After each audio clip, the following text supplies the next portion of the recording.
తొలి మహిళా విద్యావేత్త. ఆధునిక భారతదేశం మొదటి ముస్లిం మహిళా విద్యావేత్త అనమాట.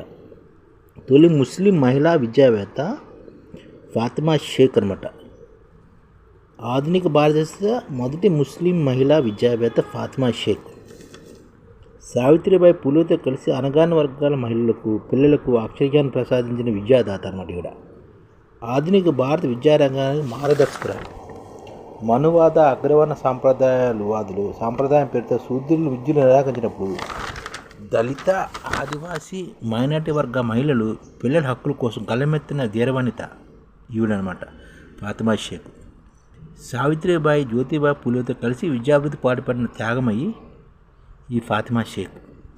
జ్యోతిరావు పూలే నేతృత్వంలోని సత్యాన్వేష ఉద్యమంలో అగ్రభాగస్వామిగా ఈవిడ ఉన్నారన్నమాట. ఫాతిమా షేక్ అన్న ఆవిడ 1948లో దళిత పిల్లలు, మహిళల కోసం మొదటి పాఠశాలను ప్రారంభించాలని ప్రయత్నించినప్పుడు మత వ్యతిరేక చర్యగా పేర్కొంటూ జ్యోతిరావు, సావిత్రిబాయి పూలే కుటుంబ సభ్యులు, గ్రామస్తులు ఇంటి నుండే కాక గ్రామం నుండి కూడా బహిష్కరించినప్పుడు ఫాతిమా షేక్, ఆమె సోదరుడు ఉస్మాన్ షేక్ వారికి సహాయం చేసి ఆదుకున్నారు. అంటే ఈ ఫాతిమా షేక్, ఆమె సోదరుడు ఉస్మాన్ షేక్ జ్యోతిబాయి పూలే, సావిత్రిబాయి పూలేను ఆదుకున్నారన్నమాట. వీళ్ళని ఇద్దరిని గ్రామం నుండి బహిష్కరించారన్నమాట. గ్రామస్తులు, కుటుంబ సభ్యులు బహిష్కరించినప్పుడు వాళ్ళని సాయం చేసింది వీళ్ళిద్దరే. పూలే దంతులు ఉస్మాన్ షేక్ ఇంట్లోనే ఉంటూ అదే ఇంట్లో పాఠశాల నడిపేవారు అనమాట. పూలే ఆలోచన నుండి ప్రేరణ పొందిన ఉస్మాను తన సోదరిని సావిత్రిబాయితో పాటు ఉపాధ్యాయులుగా శిక్షణ ఇప్పించాడు.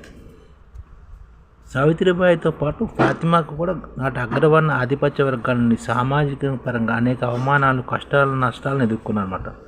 ఫాతిమా నాకు ఎంతో సహకరించింది. ఆమె సహకారంతో నేను నిన్ను సేవకారం కొనసాగించానని రాశారు సావిత్రిబాయి పూలే. 2014 మహారాష్ట్ర ప్రభుత్వం ఫాతిమా షేక్ సేవను గుర్తించి సర్ సయ్యద్ అహ్మద్ ఖాన్, జాకీర్ హుసేన్, అబ్దుల్ కలాంతో పాటు ఫాతిమా షేక్ సంక్షిప్త పరిచయాన్ని తమ రాష్ట్ర పాఠ్యపుస్తకాలు పొందుపరిచింది. 2021లో ఆంధ్రప్రదేశ్ ప్రభుత్వం కూడా 8వ పాఠ్యపుస్తకంలో ఫాతిమా షేక్ పాఠాన్ని ప్రవేశపెట్టి ఆమె సేవలకు తగిన గుర్తింపు కలిగించింది అన్నమాట. 2021లో ఆంధ్రప్రదేశ్ ప్రభుత్వం కూడాను ఫాతిమా షేక్ యొక్క పాఠాన్ని తన పాఠ్యపుస్తకంలో పెట్టిందన్నమాట. అలాగా ఈవిడ తొలి ముస్లిం మహిళా విద్యావేత్త ఫాతిమా షేక్.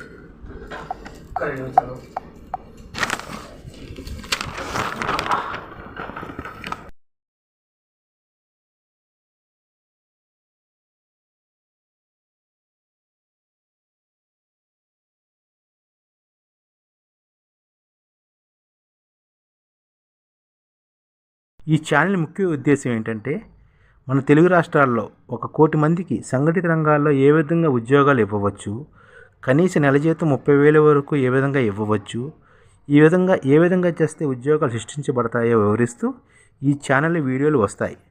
అలాంటి వీడియోలు మీకు కావాలంటే మన ఐడిఎఫ్ భాస్కర్ ఛానల్ని సబ్స్క్రైబ్ చేసుకోండి.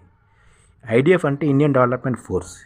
ఈ వీడియోలు చూసిన తర్వాత మీకు నచ్చితే లైక్ చేయండి, మీ ఫ్యామిలీ మెంబర్స్కి షేర్ చేయండి, మరియు మీ ఫ్రెండ్స్కి షేర్ చేయండి. Thank you. నమస్కారం.